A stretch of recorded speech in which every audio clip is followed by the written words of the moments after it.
Salve, salve nação, é hoje, Fla-Flu, jogaço, cara, hoje tem muito jogo bom, galera, temos aqui a provável escalação do Mengão, separei pra vocês um corte do jogo aberto da Band, um corte da ESPN Brasil e um corte do programa Os Donos da Bola do Neto, elogiando o Flamengo, que tem a melhor defesa do Brasil, só tomou um gol no Campeonato Carioca. O vídeo tá muito bom, então já chega deixando o like, se inscreva aqui no nosso canal e ative o sininho, deixe nos comentários o seu palpite para o Fla-Flu. Mengão vence de quanto? Quero saber a sua opinião, hein? Galera, não é só o Mengão que entra em campo hoje não, hein? Temos aqui, ó, Campeonato Carioca, né? Além do Fla-Flu, temos o Campeonato Paulista aí, com jogos importantes também. Tem Campeonato Mineiro, tem Internacional e Grêmio, tem o Grenal, cara, jogaço, né? Top demais! Começando aqui, pessoal, com o chorão do Felipe Melo, resmungando, esbravejando e chorando. Vamos lá. A altitude, para quem não é do futebol e está vendo pela televisão, parece uma coisa inofensiva, mas é difícil. Aqui, os jogadores sentem muito. Então a gente conseguiu jogar com inteligência. Outra uma equipe que é muito bem treinada, que foi campeã da Sul-Americana, não por casualidade, equipe tradicional. Campeã já de Libertadores de América, de Sul-Americana. E a equipe se comportou muito bem, seguindo o plano que a gente tinha para levar para o jogo. Infelizmente, o jogo é manchado pelo que todo mundo viu, um erro muito grosseiro da arbitragem. A gente sabe que medidas vão ser tomadas, porque não pode ficar assim, porque é diferente de você ter que interpretar o lance. O lance do pênalti não tem interpretação.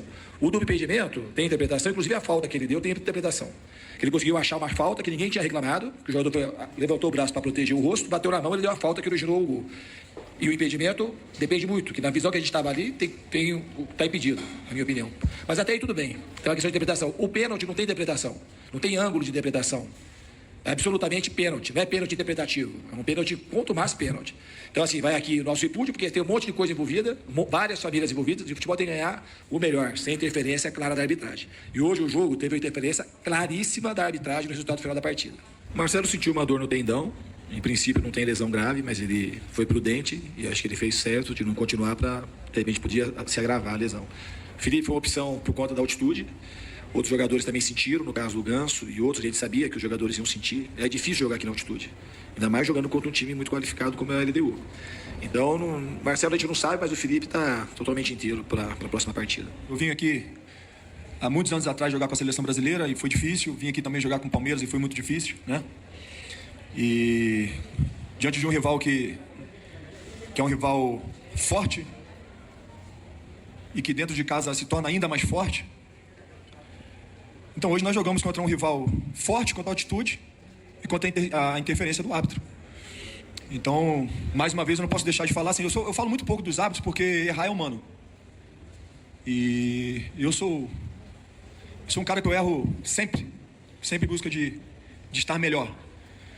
Mas hoje não foi erro. Aí cabe a interpretação de cada um de vocês. Não foi erro.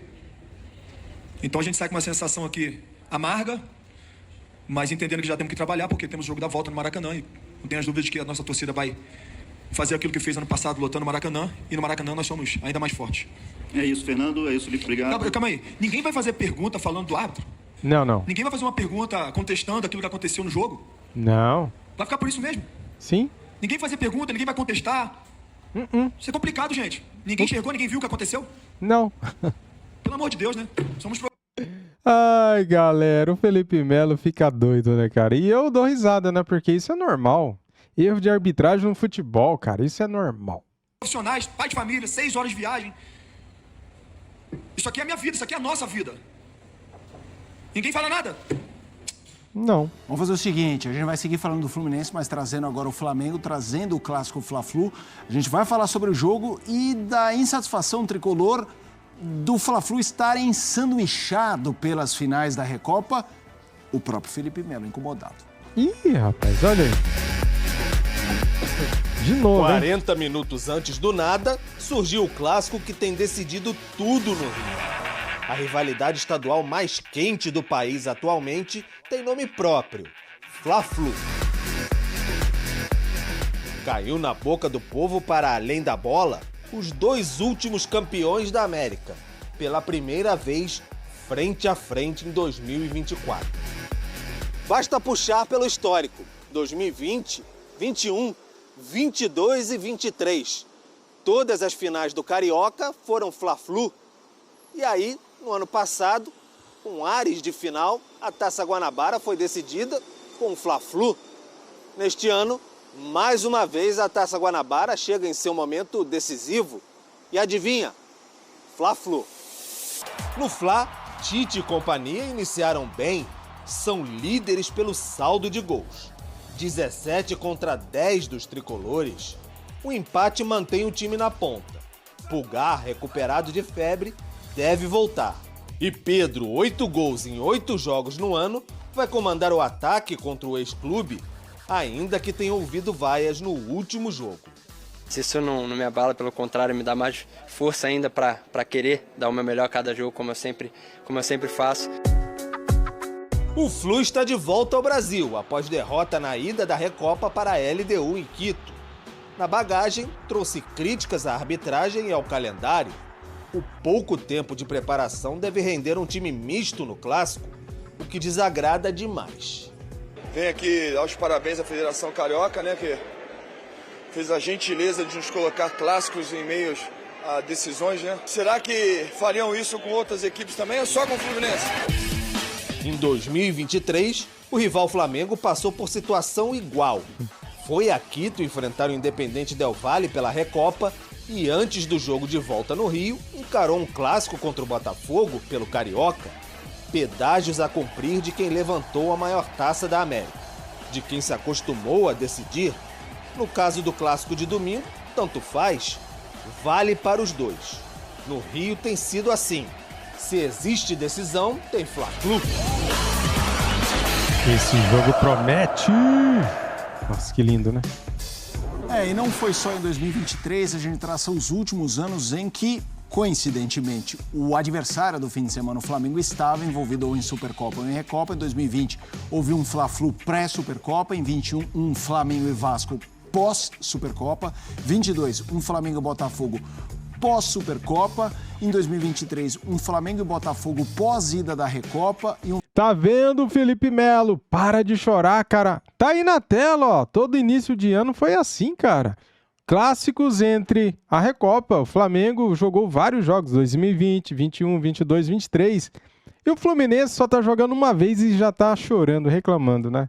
Flamengo e Vasco pós-volta da Recopa e agora 2024, no caso do Fluminense, que é ele que está envolvido numa Recopa, o Fla-Flu. E aqui, até para o torcedor tricolor não falar, estão clubistas, estão defendendo o Flamengo, é só porque houve ali uma jogada no ar de que há contas para pegar outro estado. O São Paulo esse ano jogou a Supercopa na semana que teve o Clássico com o Corinthians e acabou com o jejum. O calendário brasileiro é esse grande emaranhado. Para todo mundo.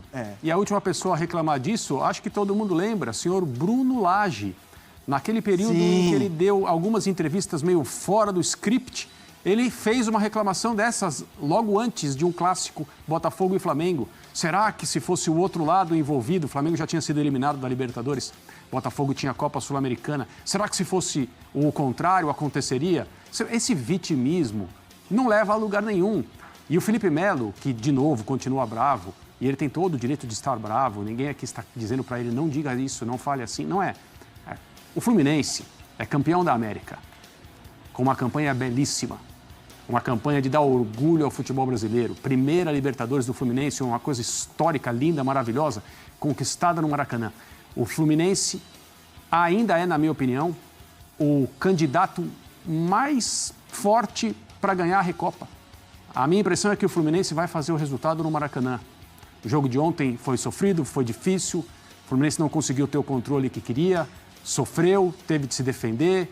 O resultado não é injusto em relação ao que aconteceu, eu não acho que foi a arbitragem que determinou o vencedor, mas entendo que o Fluminense vai fazer o resultado aqui no Rio de Janeiro que necessita. Você não precisa desse tipo de coisa no sentido de, olha, nos tratam mal, somos coitadinhos, tem alguém dando as cartas nos bastidores. A tela que a gente mostrou aí agora há pouco comprova isso. É só consultar os fatos históricos. Ninguém tem obrigação de ter isso de memória, mas está aí. O calendário brasileiro é essa bagunça. O calendário brasileiro é isso aí. Achei que ele ia falar e o outra Fluminense, coisa. além de ser campeão da Libertadores maravilhosamente, é o atual campeão estadual também. Vencendo quem na decisão em 2 jogos incríveis, principalmente o segundo, o Flamengo. Em Fla-Flus que entraram para a história. Esse também pode entrar, embora seja uma situação um pouco diferente. O Fluminense esteja em dificuldades físicas, sem dúvida nenhuma, jogar na quinta e no domingo não deveria acontecer. Mas acontece, e não é só com o Fluminense. Ainda mais vindo do Equador, quinta e domingo vindo do Equador. O André citou o Bruno Lage. No Maracanã, transmissão no Domingão da Band, já vai avisando, contando para todo mundo. E o Thiago Carvalho, que também mostrou essa história lá do Equador, esse 1-0 para a LDU, já está no Maracanã e agora fala sobre o clássico do final de semana. Thiago, para você aquele bom dia bem especial. E a dúvida por aqui é a seguinte, será que o Diniz ele vai de time titular ou reserva contra o Flamengo? Não sei. Muito bom dia, Renata. Bom dia, Denilson. Bom dia a todos. Muito dificilmente o Fernando Diniz vai colocar o time titular para esse jogo contra o Flamengo no domingo. Isso porque, principalmente com o resultado de ontem, essa derrota por 1-0, o Fluminense tem agora essa missão de reverter o resultado quinta-feira aqui no Maracanã. A tendência é que o Fernando Diniz coloque alguns titulares relacionados na partida, mas que leve a campo aquele time alternativo, assim como ele já fez contra o Madureira no jogo que antecedeu aí esse primeiro jogo da Recopa Sul-Americana. Portanto, ele deve repetir essa estratégia. O Samuel Xavier, a gente sabe que é um dos desfalques, ainda está se recuperando da lesão, não tem condições de jogo, é um jogador que provavelmente sequer será relacionado. Os demais podem ser relacionados, mas dificilmente começam esse clássico contra o Flamengo. Já do outro lado, o Flamengo aí que tem o Tite com 5 clássicos já defendendo as cores do rubro-negro, ainda não venceu apenas o Fluminense aqui no Rio de Janeiro, entre os outros grandes. Portanto, um desafio a mais aí para esse clássico do Flamengo, lembrando que é um duelo direto pela liderança da Taça Guanabara. Isso porque tanto o Flamengo quanto o Fluminense dividem ali a primeira posição, cada um com 21 pontos. Então, quem vencer esse jogo na penúltima rodada pode encaminhar o título da Taça Guanabara. Mas o Flávio Amêndola preparou uma reportagem especial para falar então como vem esse Flamengo para o clássico contra o Fluminense no próximo domingo. O domingo será de muitas emoções no Maracanã. Flamengo e Fluminense se enfrentam pela 10ª rodada da Taça Guanabara, a penúltima antes das semifinais. E esse duelo provavelmente vai definir quem terminará na frente na tabela de classificação. Empatados na liderança com 21 pontos cada, quem vencer fica em vantagem para a última rodada. O que mais tem chamado a atenção no Flamengo neste início de temporada é a segurança defensiva. Até aqui no Campeonato Carioca, a equipe rubro-negra só foi vazada uma vez, quando ainda estava com um time alternativo. Com a equipe principal, em 7 partidas, o Fla não sofreu nenhum golzinho sequer.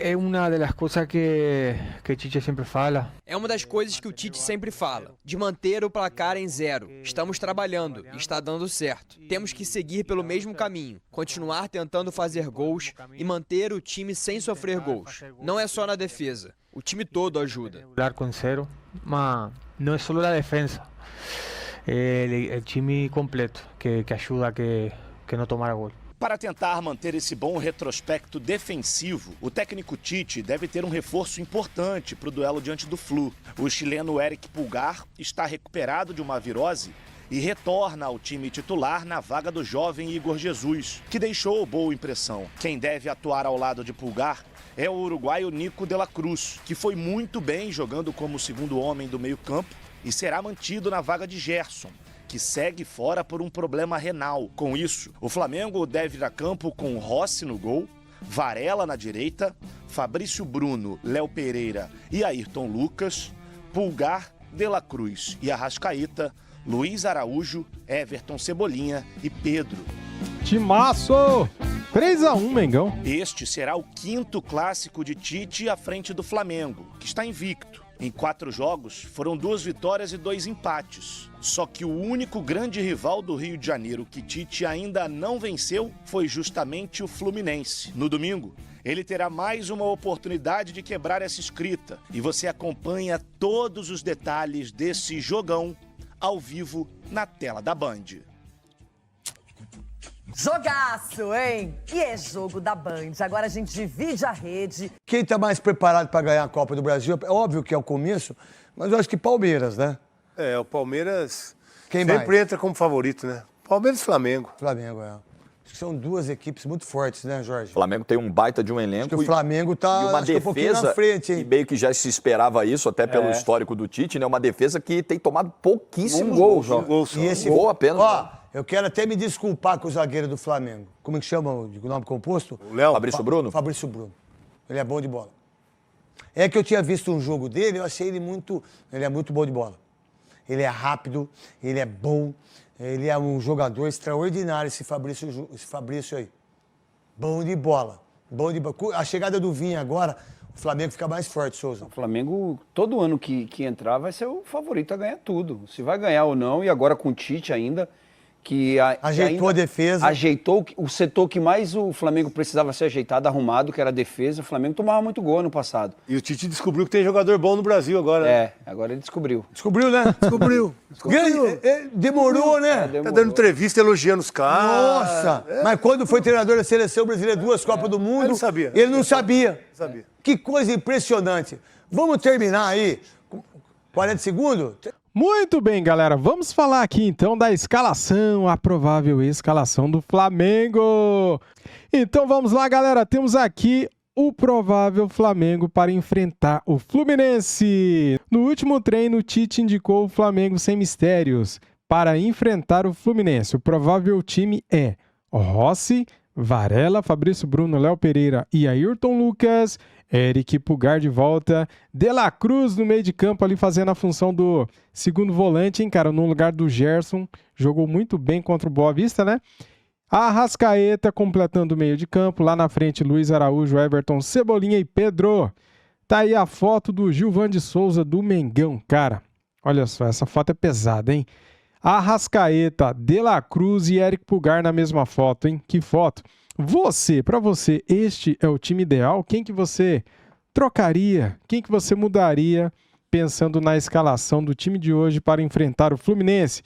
Você manteria o Cebolinha e o Pedro lá na frente, junto com o Luiz Araújo? Ou você daria uma oportunidade para o Gabigol e Bruno Henrique, pensando no ataque do Mengão? Cara, eu escalaria esse time mesmo. No segundo tempo eu colocaria o Gabigol e Bruno Henrique. Manteria esse time aí, porque é o seguinte, em time que está ganhando não se mexe. Não é assim que a gente fala? Não é assim que a gente pede? Não mexe, tá ganhando, não mexe. Então, cara, eu sou o torcedor do Flamengo. Então, se esse time entrar e vencer o Fluminense, tá ótimo. Tá certo, eu gosto do Gabigol, gosto do Bruno Henrique, lógico, cara, são ídolos. Os caras são referência do Flamengo desde 2019, né? Só que, galera, é o seguinte, o Pedro e o Everton Cebolinha, junto com o Luiz Araújo, estão jogando melhor. Então, tem que jogar quem está melhor. Quando entra Gabigol e Bruno Henrique, às vezes dá uma modificada no time, né? E eles não estão conseguindo fazer gols, cara. Então é isso, galera. Eu manteria esse time mesmo. E você? Comente aqui, deixe nos comentários o seu palpite para o Fla-Flu. O meu é 3-1, hein? Muito obrigado a todos vocês. Saudações rubro-negras e até mais. Fui!